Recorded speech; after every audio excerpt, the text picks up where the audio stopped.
Hi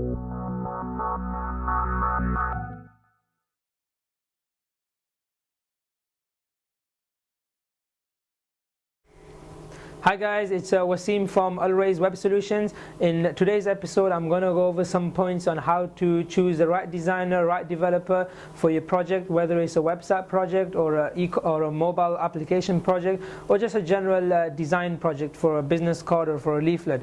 Overall, it's crucial that you choose the right company to work with, because the project can last for a couple of weeks, couple of months, even a couple of years. So you're going to be working with this individual or with this firm for a long period of time. So overall, it's important that you choose the right company to work with. And it's crucial for you as a business owner that you invest in a company or a person that can actually deliver your project according to your requirements, according to your expectations, and also according to how you want your website to be built, or you want your application to be built. So first things first, when you do a search for a designer or a developer online, you come on the website, you look, first thing to look out for is the portfolio. Now, by having a look at the portfolio, it gives you an idea of what work they've done already.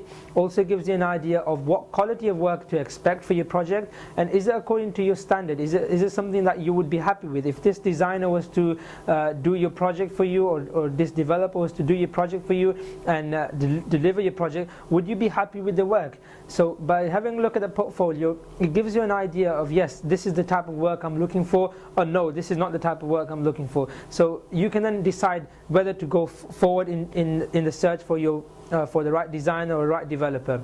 Also, it gives you an idea of how consistent they are in the project. You know, is it just one project that they deliver and then the next couple of ones is not according to scratch? So having a look at the portfolio, it gives you a full idea of what sort of work they can do, what sort of work that you can expect, and whether you will be happy with the work. Also, if you come to find out that they haven't got a portfolio, then you need to ask yourself a question: why don't they have a portfolio?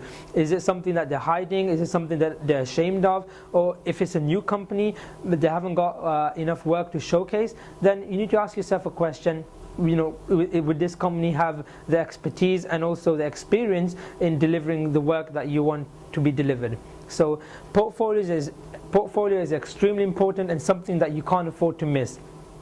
Once you're happy with the portfolio, then we move on to the next step, which is reviews.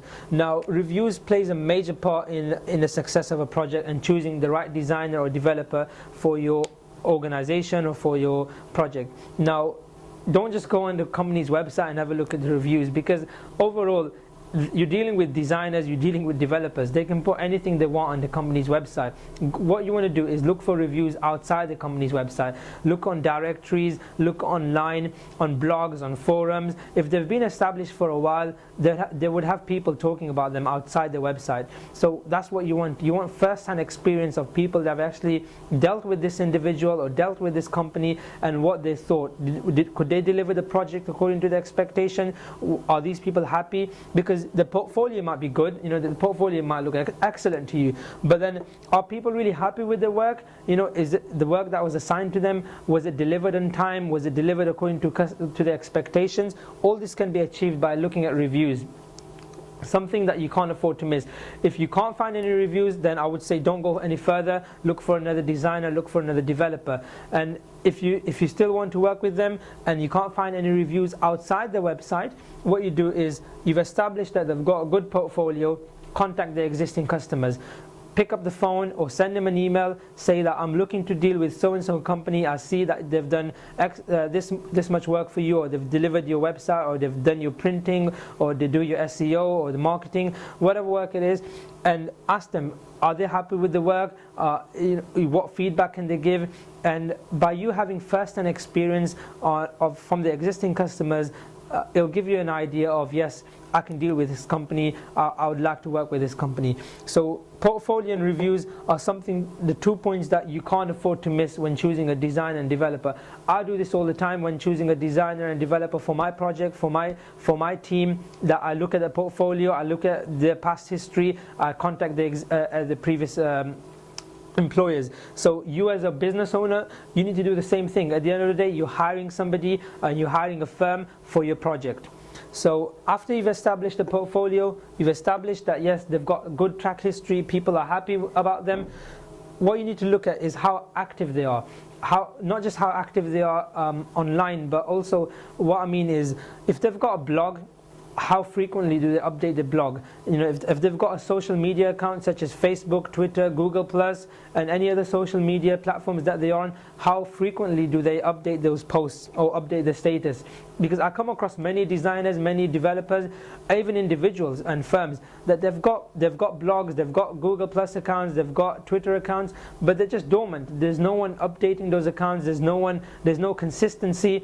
So is this a company that you want to be dealing with? Ideally, if they're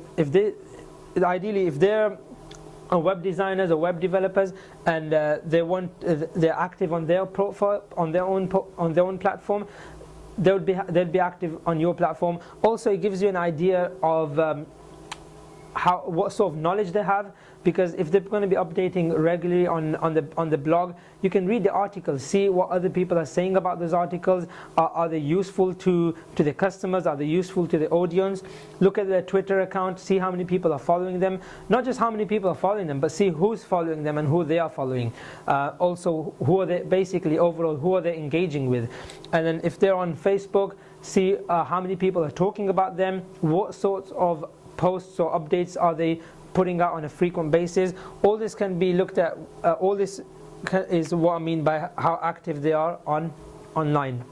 Now, so you've seen the portfolio, you've seen the reviews, and you've seen how active they are. If they're active, then it means yes, the company's live. The company, they've got employees that are happy about them, and they can deliver your project according to your requirements. Before we sign the dotted line, and before you say yes, this is the company I want to be working with, by this stage, by point number 4, you should have a short list of at least 3 to 5 companies that you want to be working with. So the next few steps is basically choosing the right one that you can work with. So what you want to do, the fourth point is communication. What I mean by communication is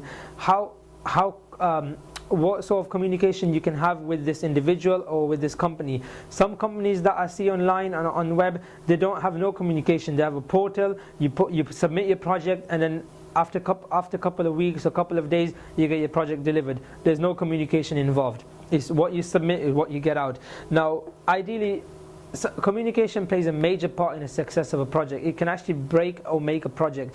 So when I mean communication, it doesn't mean that you have to go out there and have a face-to-face meeting with them. It could mean a Skype call, it could mean a conference call, it could even mean a 5-minute phone call, or even just general email updates. Before you choose the right designer, the right developer, ask them, are they happy to have a regular communication with you? Are they happy to go on Skype with you maybe once a week or once a month? Are they happy to have a face-to-face meeting maybe every 6 months, depending on how big your project is? Communication plays a major part, and if the company is not willing to have no communication with you, then I'd say start again, look for another company that you can work with, because communication is the key to success in delivering a website and also delivering a mobile application or just general design, because that way you can make sure that the project is being worked on according to your requirements. If the designer and developer is also on the right track, you might give them something, you might give them all the literature, all the project brief and the details about the project, and then they go away and deliver and work on the project. And then you don't know if the project, if they're doing it right, if they're making any mistakes. All this can be established if you have regular communication. Because let's say if the project is a month long, maybe you could have two sorts of meetings. You can have initially a face-to-face meeting to make sure that the designer and developer understands your requirements, and then they can deliver according to your expectations. Secondly is maybe after a couple of weeks you could have a Skype conversation just to see where they are on the project, and if it's been delivered or if it's been worked on according to how you've briefed them and how they thought everything was going to be worked on. So communication is something that you can't afford to miss. And once you've established all that, is before we sign the dotted line, is you want to make sure that you have a good working relationship with them. The project can last for a couple of weeks, couple of months. As I said, even some projects last a couple of years. You want to have a good, healthy working relationship with them, in terms of that you can speak to them when you like, you can pick up the phone and they're there to help you for any queries. And overall, if you want to go out for coffee with them, they should be able to say yes. Come to the office, come have a coffee with us, see what's happening about your project. Overall, you're working as a team. When you hire a designer or you hire a developer, it's one team. They're going to be working with your company or with your project so that they deliver according to your expectation. So if you can keep these 5 points in mind, first thing is portfolio, extremely important, you can't do without it. Secondly, to go out online and search for what other people are saying about them, and then see how active they are online, whether it's on their own website, whether it's on blogs, forums, and social media. And then make sure that you can have good communication with them, whether it's through emails, Facebook, Twitter, Skype, any sort of communication you should be able to have with them. And then lastly, make sure that it's a company that you can work with, you can engage with, and you'd be happy to work with them for the next couple of months. And maybe in the future, if you've got other web projects, other mobile applications, you can assign it to this company because you've got a good, healthy relationship with them from previous experience. Now, if you keep these 5 points in mind, I can assure you that you will find a designer or you will find a developer that will be suitable for your project. And I do wish you all the best with your project. And if you do like our videos, feel free to subscribe to our YouTube channel. Also, you can catch us on Facebook, on Google+, and also on Twitter.